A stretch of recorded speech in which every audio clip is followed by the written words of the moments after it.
Hello everyone and welcome back. This is part 2 of the canvas drop cloth with natural dyeing.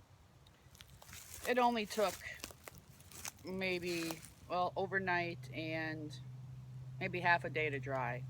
Um, as you see in the end of the last video, I threw it over my tripod because the tripods were just too short and the string was too weak. So I left it draped over the tripod overnight, and then in the morning came out and threw it over the pool fence for it to dry. And you can see we got a little bit of a tie-dye thing going on here because it was draped over the tripod. But I think it's pretty cool. I like it. So this is part 2. Part 2, we're going to do the oilcloth part of it. Um, I would have had it done a few days ago, but we've had rain and a busy weekend, so I'm going to finish it up today, and hopefully it'll be dry in a couple days. We're supposed to get down into the 20s the next 2 nights, so we'll have to see about that. Hopefully, as you can see, we got a breeze going. It'll just dry in a couple days. Um, it has to stay outside. You cannot take it indoors or anywhere near your house because it's really going to stink. So yeah, I think it came out pretty good. It could have been darker if I wanted to re-dye it.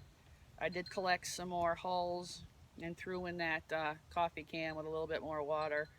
And the longer you keep your hulls, some guys and girls collect, 55-gallon barrels of them and just let them sit for months and years, and you get a really rich, dark dye. But I don't want to redo it. Like I said, this is just an experiment, just a project to see how the whole process from start to finish would turn out.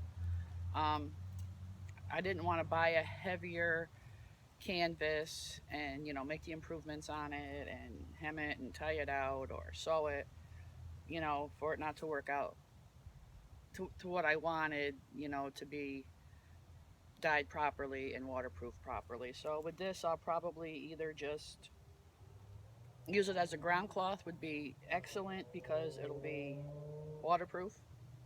Um, or I might make a browse bag out of it or something. I don't know, but I'll keep you guys posted on the future of this drop cloth. Um, if you're going to use the painter's drop cloth, you want 8 ounce or better, preferably 10 ounce. Spend the extra few bucks.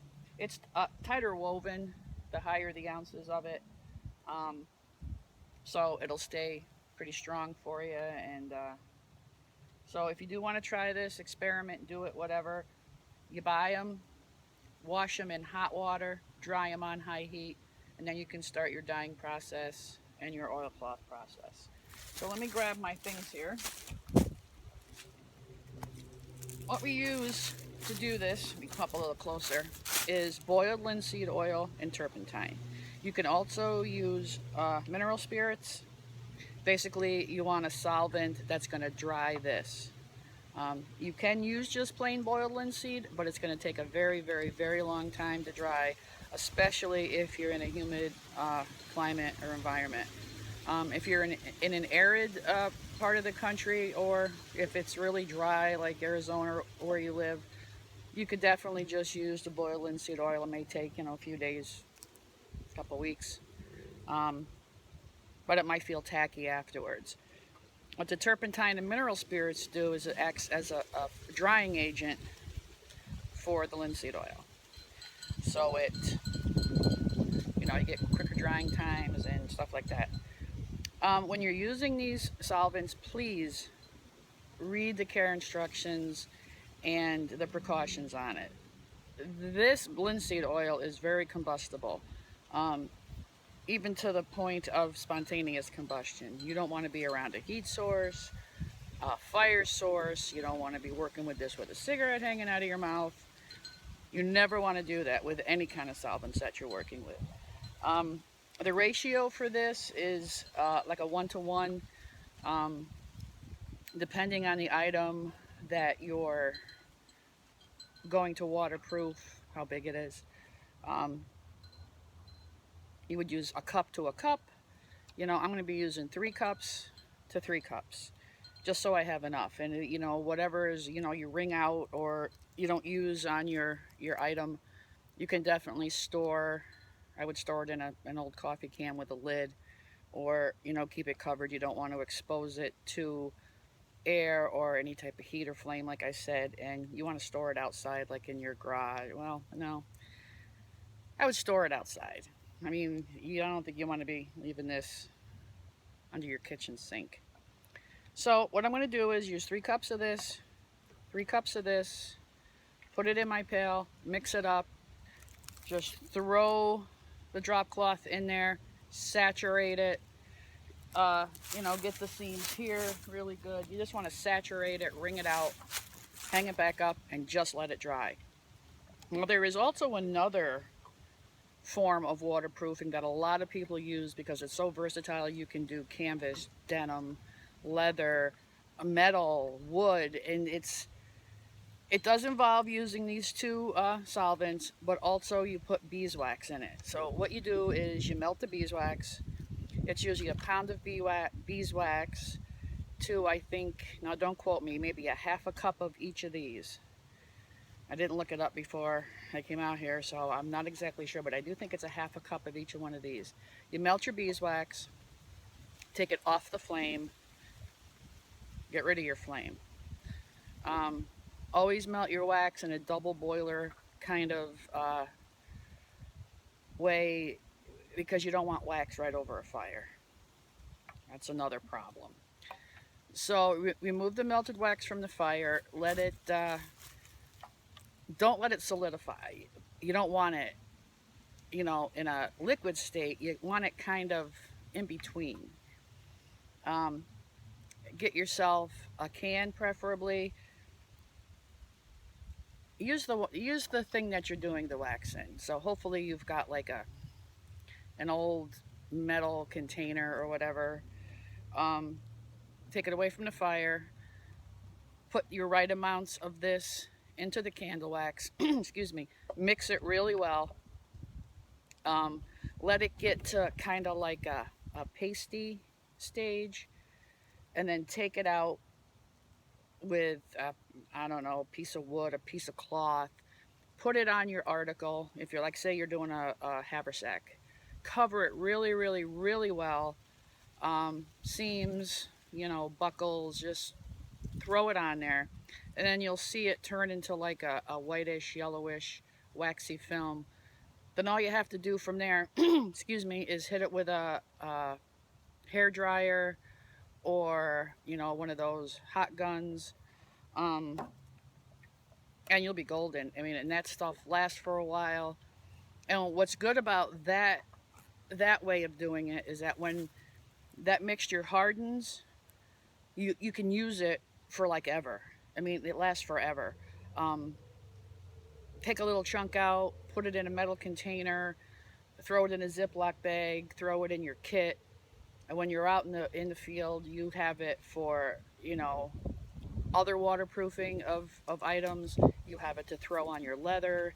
You have it to throw on your knives. It's just a really, really, really good waterproofing. I'm not doing that with this, like I said, because I really don't have a purpose for this drop cloth. I do use the beeswax, just the beeswax, melting it and putting it on leather and other things. But when I go to do that again, I do want to make a mixture of the beeswax and these 2 solvents. So when I do that, I'll bring you along for the ride. So let me get this measured out into the pail and get it a little stirred up, and then we will take her on the dunk. Be right back. Okay, so right now I'm just mixing the turpentine and the boiled linseed oil just to get it to marry and go together here. And I'll have a waterproof stick when I'm done. That looks like it's mixed pretty good. I want to put this stick over here because I don't want my dogs coming out and grabbing that. I'll have to get rid of that. Alright, sleeves up. Take this off my ridge line that I had my hammock and tarp up and took it down to do this. Okay, I took it down because we're going to be moving it. All right. Make sure you can see good, and in the bucket we go. Oh, I thought that was going to be really cold on my hands.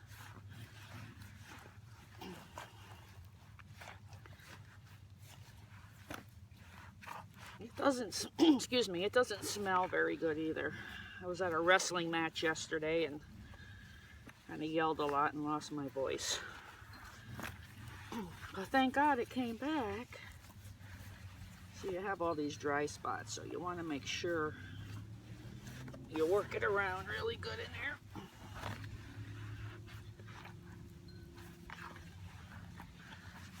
Lift this up. Start bringing some down so I have some to work with.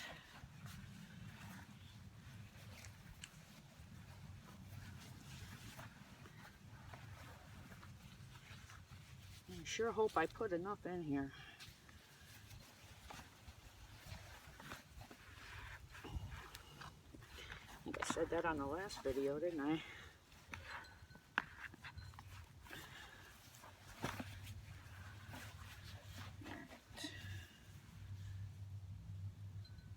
Just wringing this down.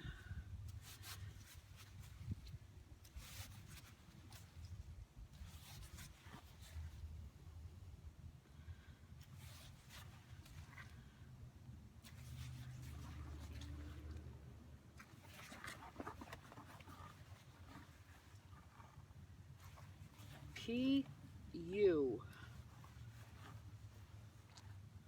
This really stinks.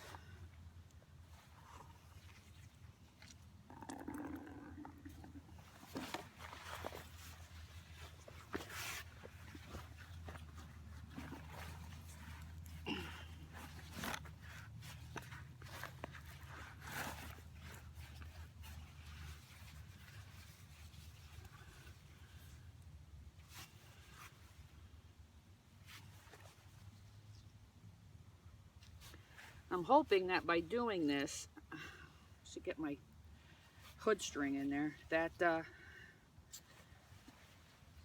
have enough mixture to cover the whole canvas.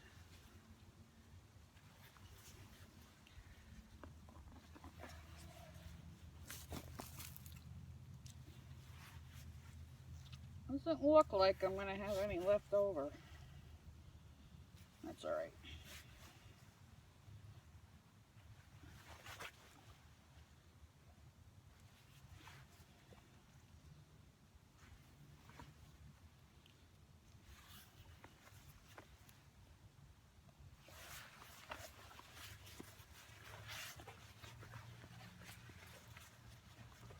Just checking for any dry areas. You know what I'm going to do? I do have some dry areas. I'm going to go get... Oh, does somebody want to pull this towel out of my pocket? I'm going to go get another cup of each so I can make sure that that's completely saturated. So, I don't want you to stare at the bucket till I get back. So I'm going to turn you off and then I'll bring you right back. Okay, so I've dumped another cup of each in there. A cup of turpentine and a cup of the linseed oil. Oh yes, much better. All right.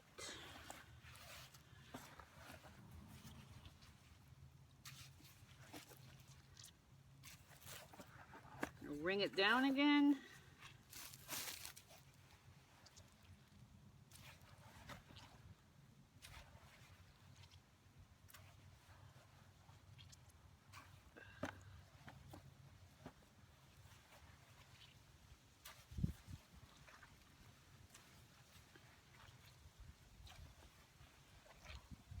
I am so glad I'm not doing a bigger piece.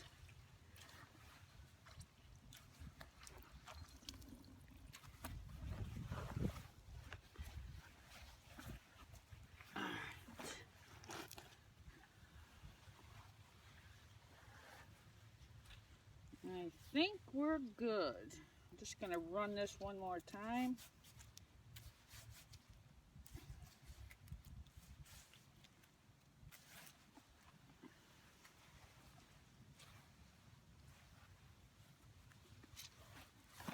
Flip her around. Try not to get it all over me. Okay. Put you back in frame here.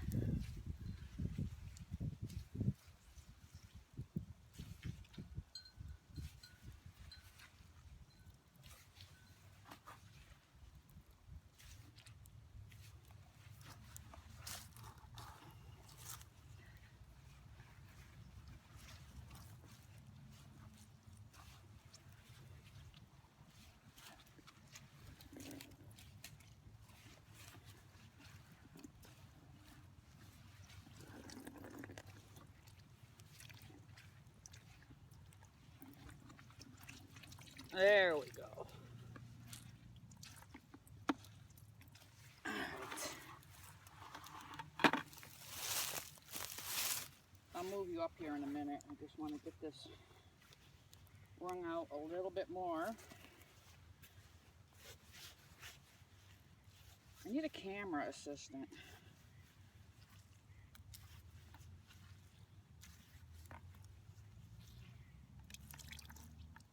All right, let me get her up on the, excuse me, ridge line here. Let's see how she looks. I'll bring you up in just a few minutes.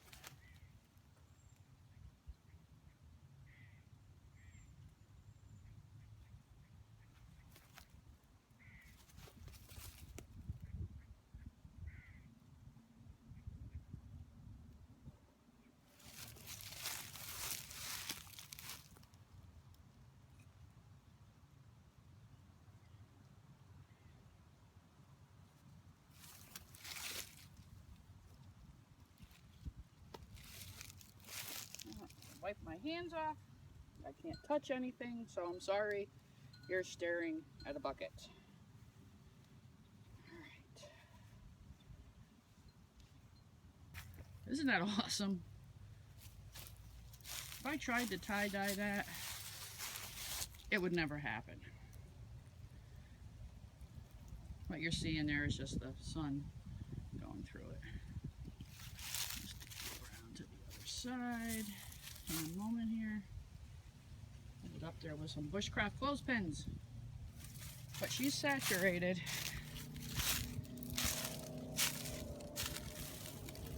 No doubt about that. So, hopefully, a couple days to dry. Shouldn't take too long. That design's just awesome. Because idiot me just threw it on the tripod and left it there. Alright, so that is how we oilcloth. As soon as that is dry,